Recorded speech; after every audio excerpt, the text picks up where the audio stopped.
নমস্কার বন্ধুরা, গাছ তো লাগালেই হবে না, গাছকে যত্ন করতে হবে এবং গাছকে বাঁচাবারও চেষ্টা করতে হবে। দেখুন, এই গাছটি আমি মাটি থেকে তুলে দিয়েছি, গাছটির গোড়াটি নষ্ট হয়ে গেছে। দেখুন, একে এখন আমি বাঁচাবার জন্য চেষ্টা করছি। তা যথারীতি ছিল এটি এই টবেতে ছিল প্রচুর পরিমাণে জল শোধ করতে পারিনি বলে গাছের গোড়াটি পচে গেছে। তাই এটা দেখাবার কারণ হচ্ছে কি, আমরা প্রত্যেক দিনই জল দিই, তা জলটা দেখে শুনে আমাদেরকে দিতে হবে, যাতে গাছও ঠিক থাকে, গোড়াও ঠিক থাকে এবং গাছও ফলাফলি হয়। তা এইটি আমি 5টা রকমের কলম করেছিলাম, তাই এটাকে আমি বাঁচাবার চেষ্টা করছি। 5 রকমের আমি কলম করেছিলাম একটা জবা গাছে। শিকড়টি নষ্ট হয়ে গেছে, আপনারা দেখতে থাকুন কিভাবে করছি। নমস্কার, এই জলটি হচ্ছে আমাদের চুন আর হিউমিক অ্যাসিডের পাইল। এই জলটিতে আমি 2 দিন ধরে গাছটিকে ভিজিয়ে রেখেছিলাম।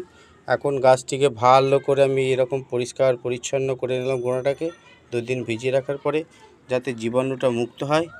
তাতে করে গাছটি যে অংশ মরে গেছিলো আবার নতুন করে যে পাতা সতেজ হয়েছে, দেখুন পাতা সতেজ হয়েছে।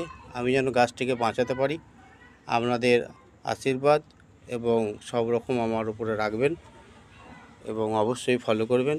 এবং এখন যেটা করব আমি, সেটা হচ্ছে গিয়ে এই যে ফাঙ্গিসাইডটা আমি গুলেছি, এই ফাঙ্গিসাইডটি আমি এই গাছের শিকড়টিতে গোটাটাতে বুলাবো, একদম গোড়া থেকে সবটাই বুলিয়ে দেবো। গোটা গাছের গোড়াটা যে জায়গাগুলো পচে গেছে সেইগুলিকে বাদ দিয়ে দিয়েছি।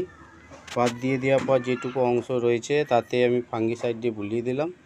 ফাঙ্গিসাইড দিয়ে বুলিয়ে দিয়ে ভালো করে ফাঙ্গিসাইডটি বুলিয়ে দিয়েছি। বুলিয়ে দেওয়ার পরে এটিকে এখন আমি রেখে দেবো। আমি এখনই এটাকে রোপণ করব না এবং এই সোতাযুক্ত মাটিতে রোপণ করব না। দেখুন, 4 ঘন্টা পরে চলে এলাম। ফাঙ্গিসাইড যেটা আমি লাগিয়েছি পুরোটাই একদম শুকনো শুকনো অবস্থা হয়ে গেছে।